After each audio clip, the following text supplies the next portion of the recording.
Flat का ownership certificate आपके पास होगा, पर लैंड का क्या?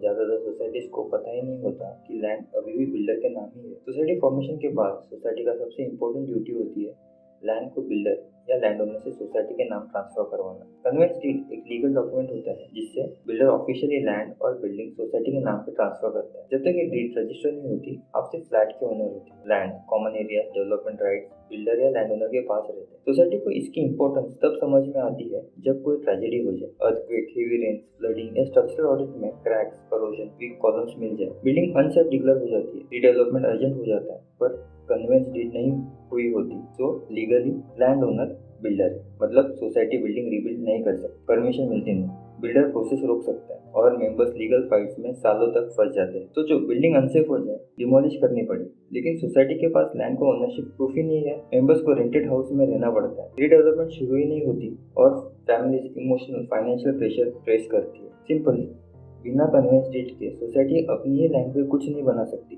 कन्वेंस डीड के बाद सोसाइटी फुल लीगल ओनर बन जाती है।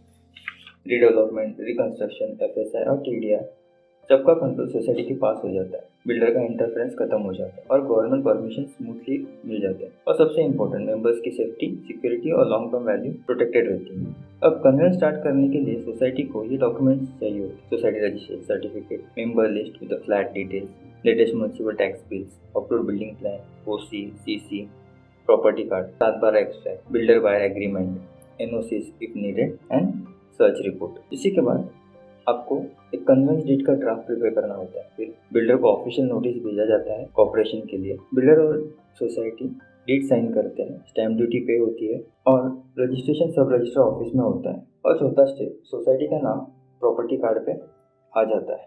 ये अपडेट ही कंफर्म करती है कि ओनरशिप अब सोसाइटी के नाम पे है। बिल्डिंग पुरानी होती है, पर अगर लैंड आपकी सोसाइटी के नाम है, फ्यूचर सिक्योर है और इससे आपके फ्लैट की कीमत भी बढ़ जाती है। कन्वेंस डीड डिले मत करो, ये आपकी सोसाइटी का सेफ्टी शील्ड है।